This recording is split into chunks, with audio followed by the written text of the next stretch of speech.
Welcome to the August 3rd, 2017 episode of Reactive Consciousness, our in-depth podcast about what happened this week in pop culture. I am your host, VyseTheBold, and this is... Lotus Prince. And PyroJackFrost.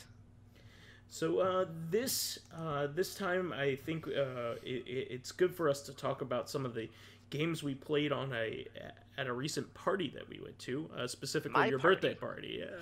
Yeah. Very, very, very early birthday party. And I wouldn't say that it was my birthday party. I would say it was a barbecue that was partially to celebrate my birthday. Yeah, actually my barbecue is going to be much closer, right? Yes. Yeah. Isn't it right on it? What date is the barbecue? The 5th. It's 3 days early. Oh, okay. The 8th. Gotcha. Well, we played a bunch of games while there. I think the first one that we ended up playing was Tekken, right? We played Tekken 7. Yeah, you guys went in pretty early, so I don't remember. Not in. You guys started playing games when I was still outside helping do stuff and talk to people, so I don't remember what you played, but from what I know, you played Tekken, you played some Street Fighter. So you guys talk about that, and I'll say when I came in. Yeah. Well, I didn't really play much of the fighting games. I kind of was just spectating, but Tekken looks particularly cool. I've never liked Tekken. I've never been a fan at all of Tekken.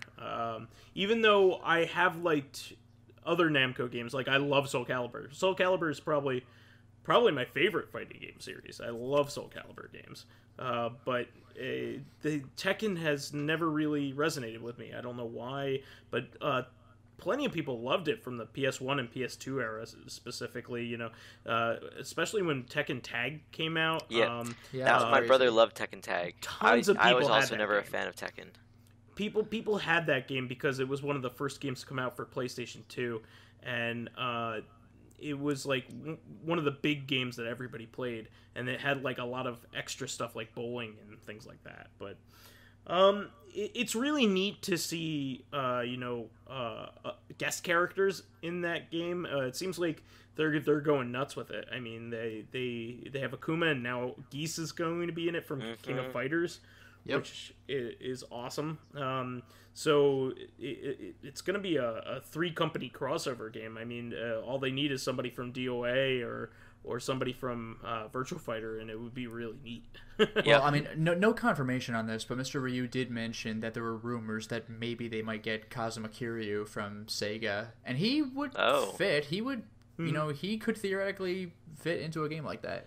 Yeah, I find that interesting because they put Akira in DOA. That's right, 5. yeah. Akira from Virtua Fighter 5 into DOA 5, yeah. Yeah, so like putting Kazuma in it is kind of funny. Well, not only that, I think DOA 5 also got Mai from SNK, from King of Fighters.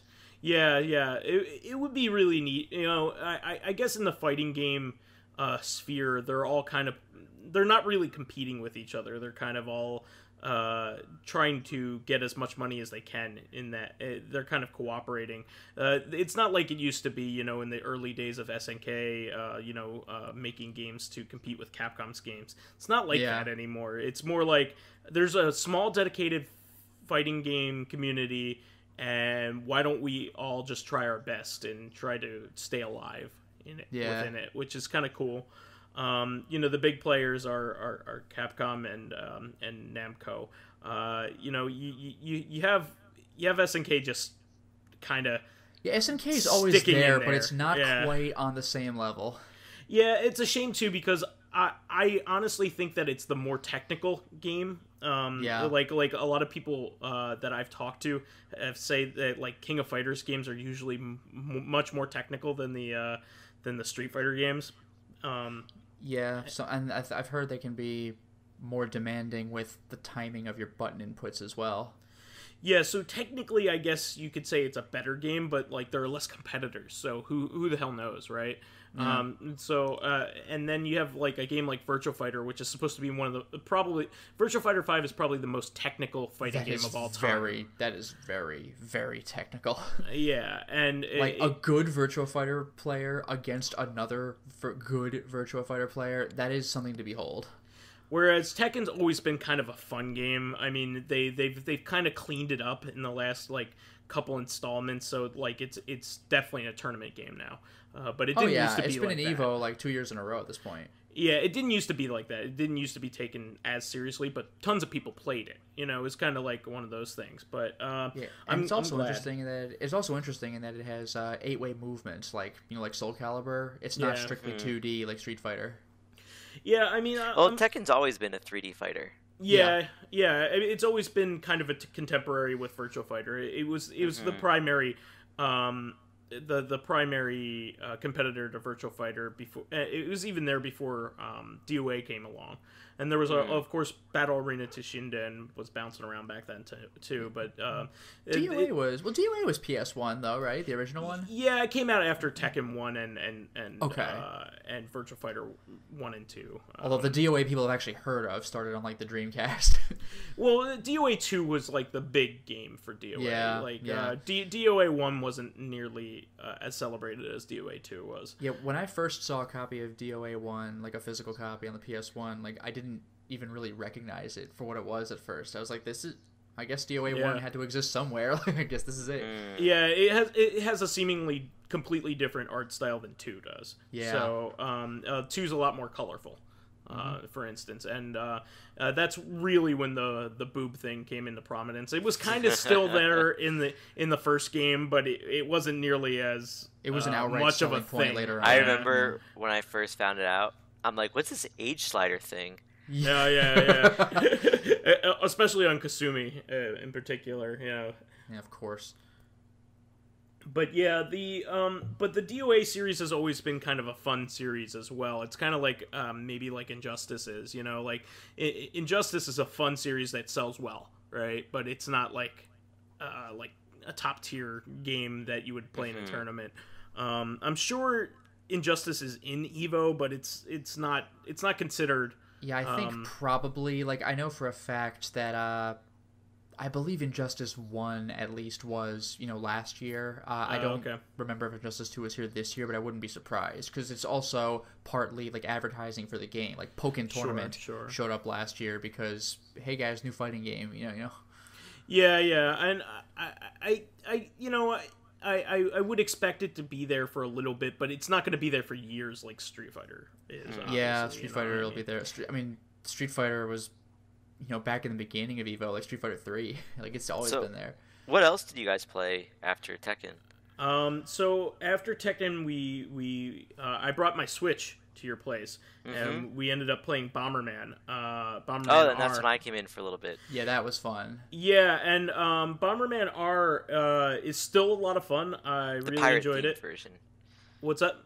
Pirate theme version. Bomberman R. Yeah. But there was a bit of a surprise when we went into it because it had been updated, which I didn't realize, and it has the DLC characters now. So you can have Pyramid Head, Simon Belmont, and Vic Viper from Gradius. Yeah, that was actually really cool. And they all have special abilities, but just having Pyramid Head just like a cute version of him, just like looming in a cute but still deadly. Yeah. And not only that, but like he's bullshit too. When he is, but like when you win a round in Bomberman, the Bomberman characters actually have personalities now. It's not just like they always did. Win. They always did. Well, individuals. They always did. Yep. No kidding. I guess I was only really familiar with N64, where you just did a generic victory pose. All right, I guess you got me there. But when you win, there's like a cartoon image. Yeah, kind of like when you win a fighting game, try next time, kid, or Yeah, exactly. So like Pyramid Head has a cartoon picture of himself too, and it's just weird. It's like it's not like there are millions of like DeviantArt like fan drawings of like what if Pyramid Head were cute, and like of course, but like this is an official one, yeah. And there was one thing I was curious about because everyone has a victory quote as well. Like, what's Pyramid Head gonna say? But sure enough, they kept the theme, and he just goes like, roar. It's like, warg. Like, all right, I'll take it. Particularly, I thought was interesting about his depiction is that, I pointed this out to you. He has, like, a fleshy, like... Growth under, like, protruding from beneath the the pyramid. So in other there's other official in there depictions of it, they, like, other than maybe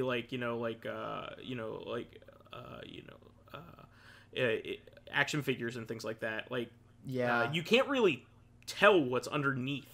Yeah, if you were ever able to, like, hack into Silent Hill 2, like, if you were ever able to go to Japan and look up their, like, computer programs, maybe you could rotate his model or something, but you never really see that in the game, and you've never seen that in any of the games. Like, yeah, like you said, there was some Comic-Con figure where it's a Pyramid Head figure, so you can pick him up and turn him upside down, and you can see this weird fleshy substance. Like, that wedge on his head, that is covering something. Yeah. But the game shows you a little bit like a cartoony version coming out the back. Like, so this is the Bomberman R might be the first game, someone will correct me if I'm wrong, where you, like, they're actually like, yep, this is it, like, official depiction in the game. I just thought that was interesting because, like, they never really explain much about the physical existence of Pyramid Head. Like, you just like fan theories and things like that. And so it's not just like a metal pyramid on his head. It's not some dude wearing a large oversized helmet. Like, no, there's something that fills it. Yeah. It almost as if it grew into it. Like that's quite possible. That's the way it made me feel. So it's kind of cool. So he has the special ability, if you press B or whatever equivalent of that on the controller you're using, he kills a bomber that he's next to, or it's just instant kill. Yeah, like each character has, or each of the DLC characters has a unique ability that if there were ever a Bomberman tournament, they would be like bans just because no one else has abilities. Oh yeah, they're bullshit. Yeah. But yeah, like, so Simon Belmont has the whip, so you can whip people closer to him or whip bombs closer to him. So if a person's hiding behind a corner, you can just pull them out into the bomb's line of fire. It's actually like a position switching. You actually kind of like switch positions with whatever you whip. Yeah, so there's a whole new level of strategy. The Vic Viper just dashes like supremely fast across long stretches. It's really hard to catch. That was really fun. Pyro was wrecking with that. Yeah, and Pyramid Head, like you said, like makes this purple cloud around himself and walks extremely slowly. That's the handicap, but you can.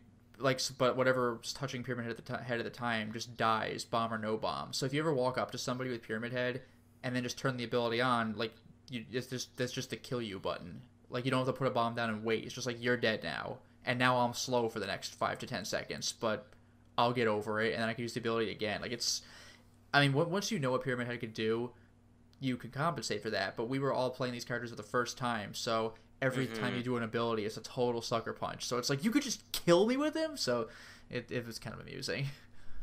Yeah, I like that. It was a lot of fun. Again, I still don't understand why people are complaining about this game.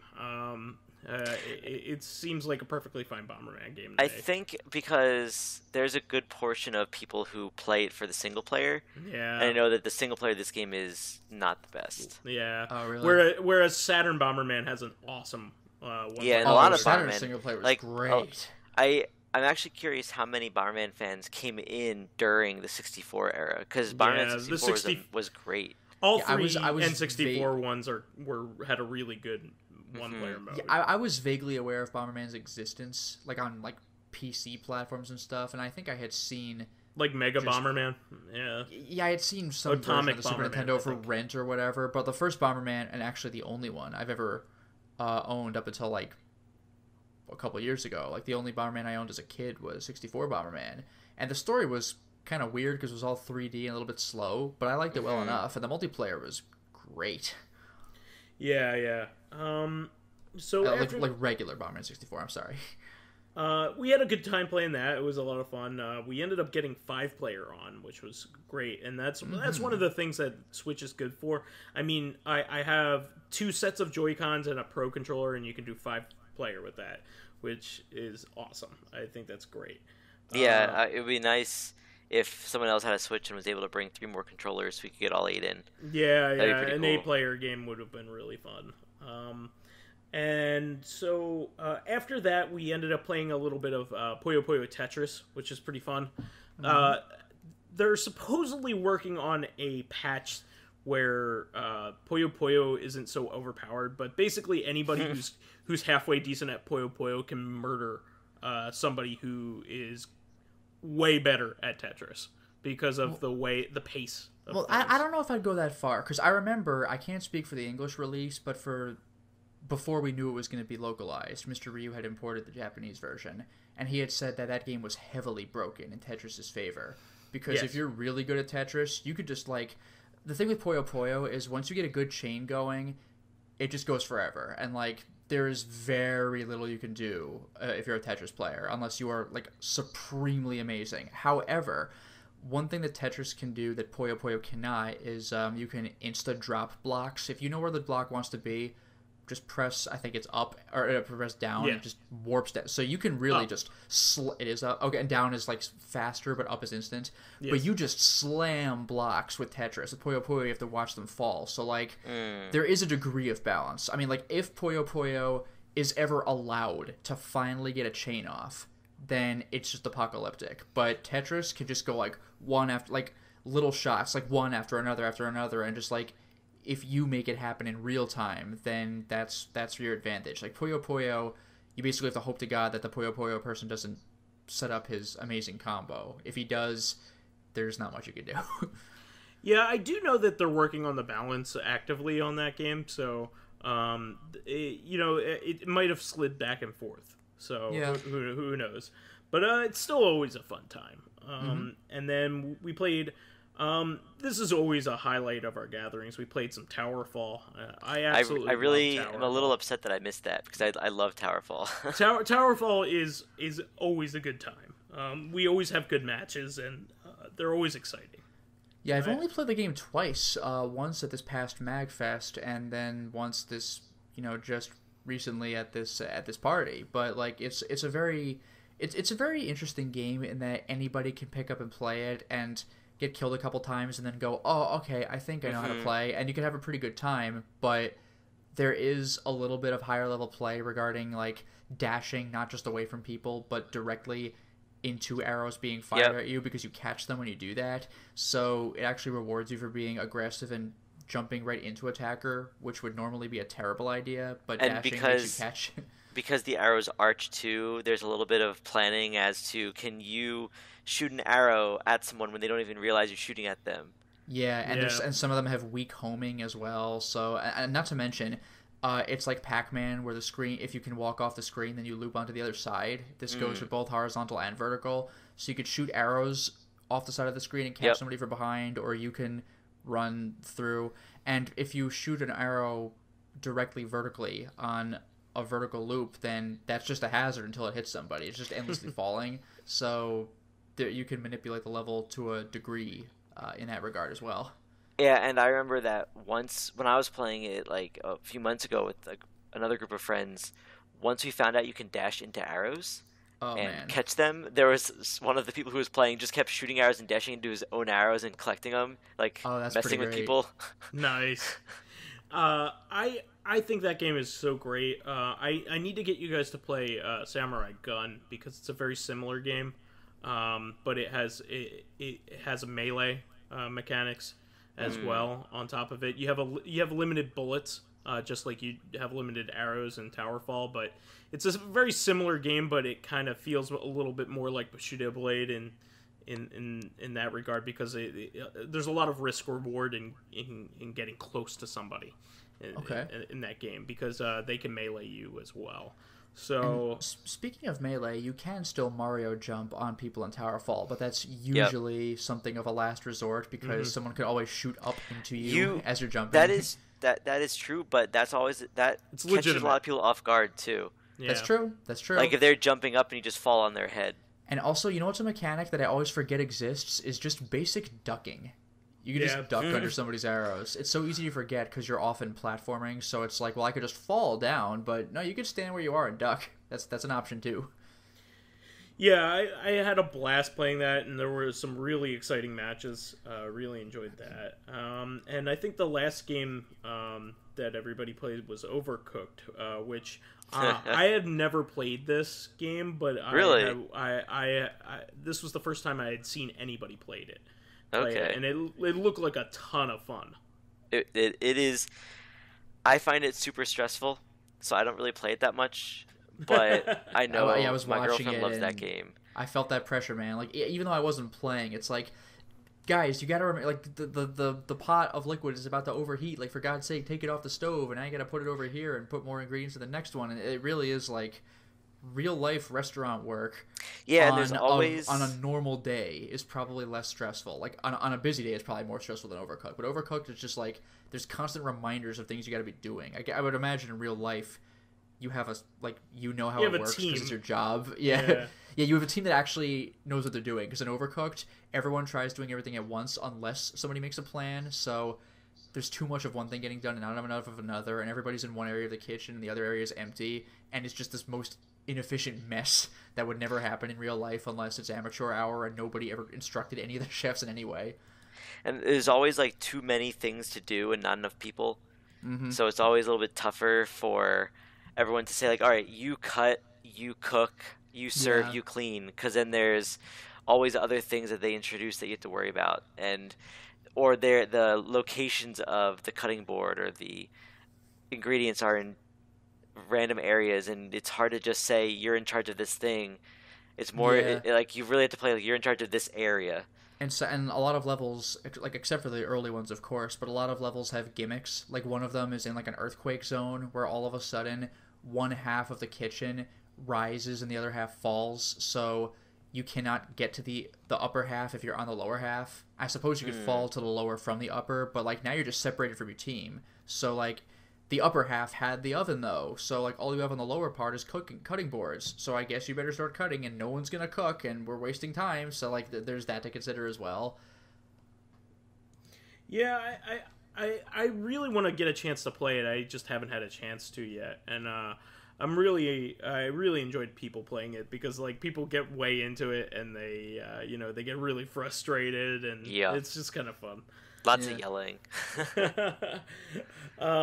And I know that there was some board game and card game stuff going on, but I really wasn't present for most of that. Were you? Yeah, did you? I wasn't. Take place I wasn't, but I know that people were playing Codenames, which we played at Otakon every now and then. There's a grid.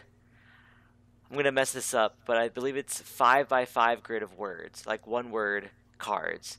Like let's say car, airplane,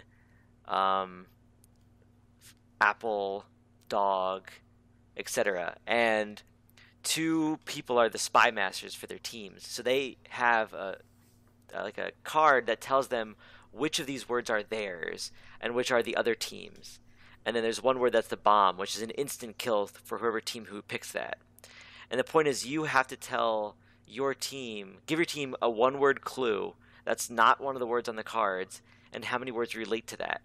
So if I said like vehicle 3, and like there's let's say airplane, motorcycle, and car cards, but also if there was a boat was another card and you didn't notice that, and that's like the bomb, and you say vehicles 3 and your team picks boat, then you lose, because you need to be able to give them clues that help your team in picking those words. So it's a pretty interesting game. And then another game they were playing was called Monikers, which I actually found out from a board game website / podcast that I peruse whenever they update. And it's pretty interesting because you form a deck of cards. There's a way of you forming a deck of cards that have different either popular icons or famous people. So yeah, there's like Elmo, let's say, the Pedo Bear, Franklin D. Roosevelt, just random assortments. And it was played in 3 rounds. And in each round, each team alternates 2 minutes of trying to get their teammates to guess the card. So my team goes, we have 2 minutes to guess the cards. Then the next team goes, they have 2 minutes. And they're all working from the same deck. The first round, you can say whatever you want to try to have your team guess the card, except you can't say the name of the thing itself or any part of that word. Round 2, use the same deck as round 1, but you can only now say one word. So you're starting to form in-jokes based on the things you're saying from round 1. Round 3 is charades. Oh, nice. Which, if you started with that, it'd be really difficult because these cards are not meant for charades.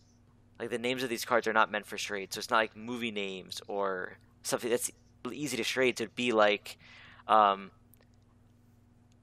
800-pound gorilla might be one of them, and that's hard to do in charades. But if from the first round you're explaining this is a ape that weighs a lot kind of thing, and then they say 800-pound gorilla, then round 2 you say ape, they're like 800-pound gorilla, then the last one you can just pretend you're a gorilla and they'll know it. So like you're forming these in-jokes. And a really funny one that happened like ages ago, let's say, when I first got the game, the two cards that people were getting confused for, I forget the reason, was I believe the Underground Railroad and California Raisins. So during charades, the team did choo-choo, like the whole choo-choo motion, and the other team was able to get California Raisins because of some random confusion they had earlier in the game. That's pretty great. That's awesome. It's really fun. Like these in-jokes help your team work together too. So those are the two board games I remember that were being played. Gotcha.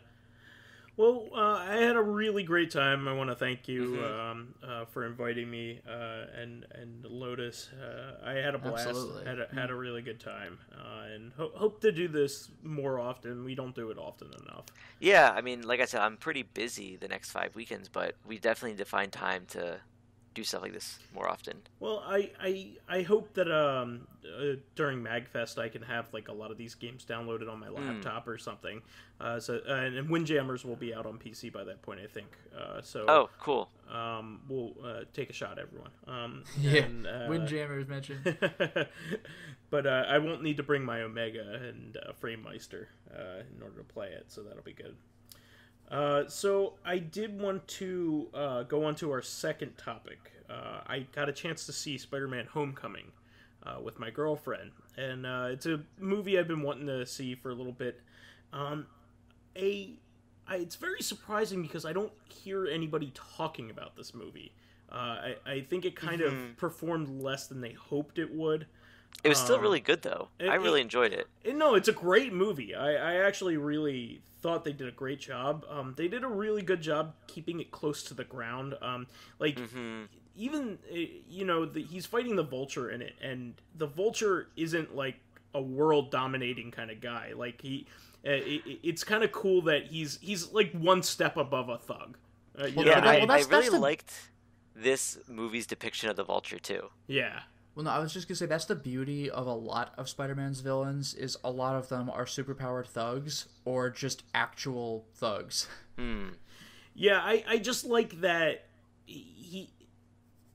the scope was right for a teenage superhero. Like, it just felt right.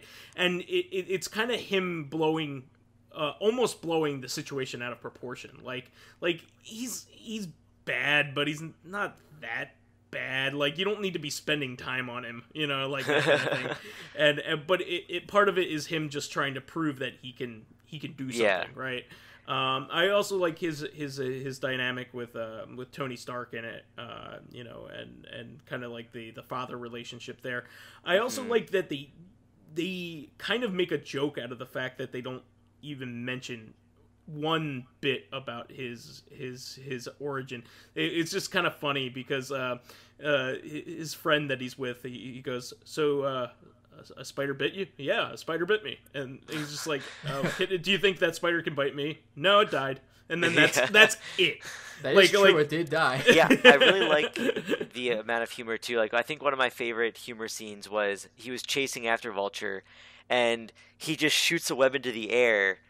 But since there's nothing to shoot it onto, like it just like falls down, and he just starts running. Yeah, he was running across the field. That is a callback to like, the N64 and PS1 games where you just web swing off of like the sky. Like, I think it was only Spider-Man 2 on the GameCube where you actually had to like hit things to swing. Well, I mean, I would say it's also just from most old Spider-Man shows. Like, he could just... That's true. There's just always something he could shoot off with the screen. Web. He shoots off screen and automatically hits something. Yeah. I think they did a really great job at just the depiction of it. I also like that along with Civil War.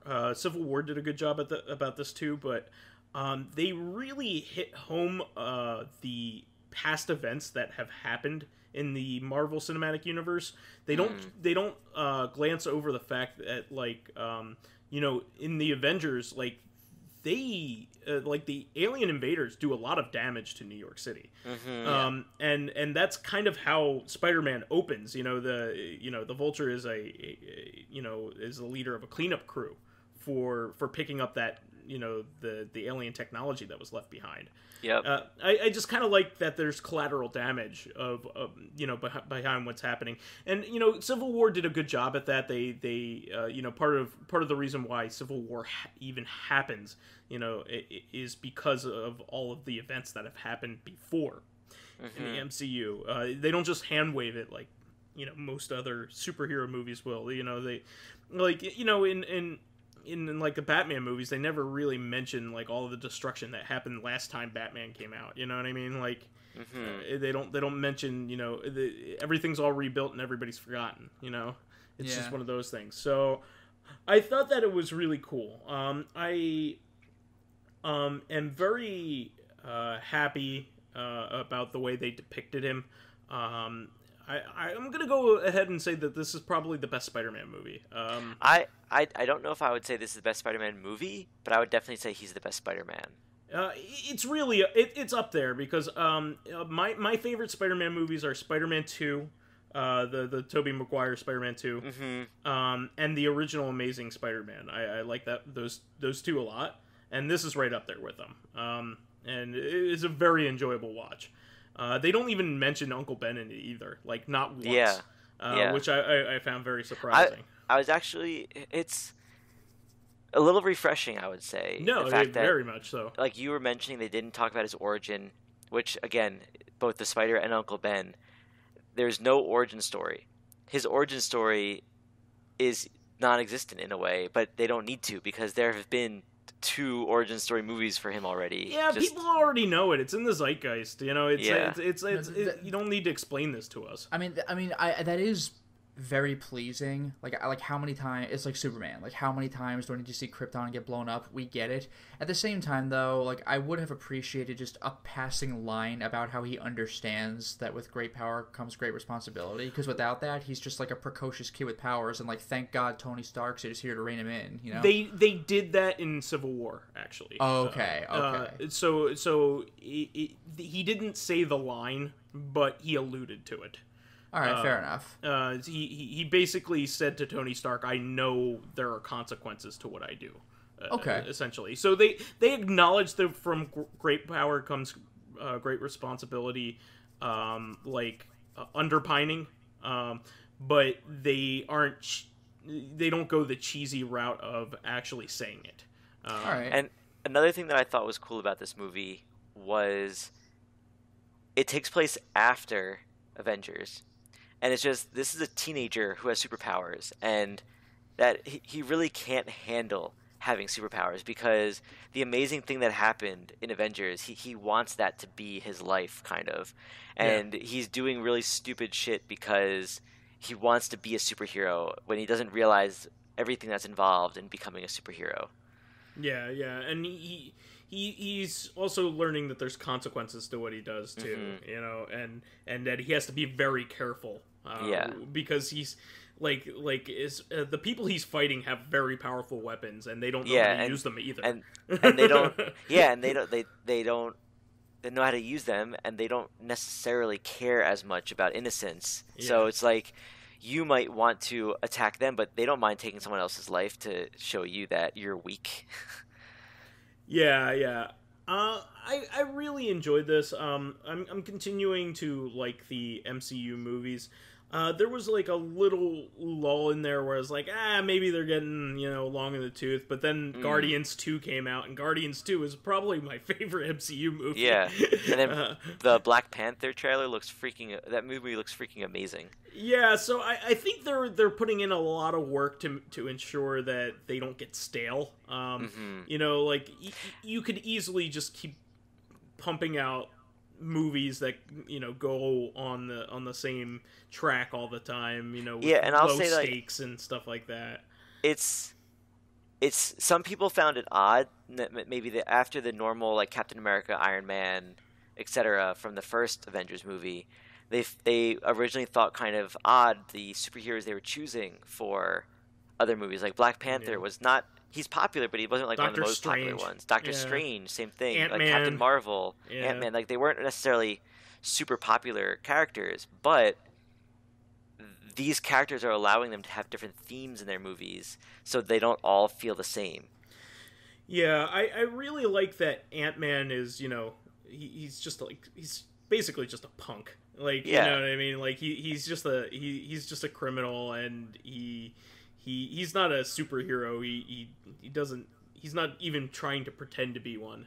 But he has these superpowers, so eventually he basically has to use them. For the greater good. Guardians of the Galaxy is their space movie. Doctor Strange is their magic movie. Black Panther is, at least for the first one, if there's gonna be more, is like the very African theme.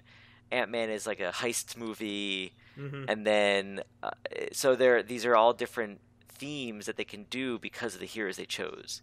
Or if they had like Iron Man and then did a War Machine movie, they'd feel very much similar. Yeah. No, I do appreciate that, because I haven't been really following the MCU since the first wave, aside from what I catch on TV. Like, I happened to see the first Guardians of the Galaxy, Thor 2, and another Captain America 2 Winter Soldier, like, on TV, but like, except for maybe Guardians, they were still just, it's another MCU movie. So like, I still haven't even seen Civil War, which is why I didn't know about that power responsibility thing. Like, I just haven't cared enough to go to the theater and watch these things. When they come on TV, sure, sign me up. But like, I've just kind of fallen out.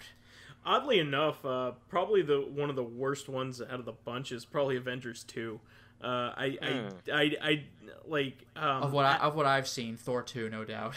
I actually like Thor 2 better than Thor 1. A lot of people that is not a popular opinion, though. The villain is such a nothing villain. Like, it's like, I'm a dark elf and I want to cast darkness over. All right, it was such a like, I can't think of a better villain, so let's do this guy. Like, I don't know. It was just darkness is spreading the movie. I just like. The reason why I like it is actually because Loki and Thor are forced to interact with each other. Their dynamic was pretty good, and that's why I like it. And that may be why Ragnarok is good too. Probably, but no, I really did like what they did with Loki's character in the second movie, because they made things very different. And we did not forget that you're the villain of the first movie. I actually really did appreciate that. But the first movie, I felt, was all about world building, Asgard, and everything like that. And movie 2 was just like, there's the darkness, planet of darkness. Yeah, it seems like a lot of the second movies. I mean, maybe I'm just Iron Man Winter Soldier was really good. Winter Soldier kicked ass. Iron Man 2 was also like at the point when I saw it. That was a clumsy movie. That was the weakest one of the one I've seen. Yeah. But talking about Thor again, I don't know how good Ragnarok's gonna be, but I'm loving the trailers. Like the 80s, that 80s kind of whatever you'd call that music, like robot unicorn attack kind of like I just wanna be with you. Yeah, no, but it's just like heavy metal juxtaposed with rainbows and like I don't even know how to describe it, but it's just like awesome, like some, 80s some awesome. Some bands that I listen to. I thought you meant the music from Robot Unicorn. I'm like, Robot Unicorn Attack. I was like, the aesthetic mixed with like Mitch heavy Murder and sure. So I'm looking forward to that. I hope they embrace it, because like, Asgard and like Vikings like juxtaposed with like Metalocalypse is like the perfect match. That's the way to go. So, Viking metal is an actual genre of music. And another thing that Marvel keeps doing that is great is they inject the right amount of humor. Yeah. I mean, granted, this might just be my bias because I like them a lot, but they seem to have a good amount of humor and know when it's not too much and it's like that. Not that DC isn't trying to fix it, but like that was one of their big issues, is how gritty they were trying to make their worlds. Yeah, the first two movies were just way too serious. And Suicide Squad was not good all around. Maybe if we just lie to you in the trailer, then the movie will be fine. They should have just made a Joker Harley Quinn movie. I don't know why they didn't. It just doesn't make any sense. Yeah. I guess they're figuring they can introduce them here and then capitalize on them a second time by giving them their own movie. But the funny well, they're making a Suicide Squad too. Oh, are they? The funny thing is, when I said lie to you in the trailer, I wasn't even referring to the plot. I meant like the first trailer was representative of the movie, Joker aside. But the second trailer, they put the rainbows on it and like I think the Queen music, and it's like, did the entire movie change? Because I don't think the entire movie changed. Like, what is this trailer supposed to represent? Well, that was after the reshoots. Okay. So it very well could have totally changed the tone of the way it was going, because that movie got drastic reshoots even after like it was really far into. Yeah, no, that I knew, and that's never a good sign.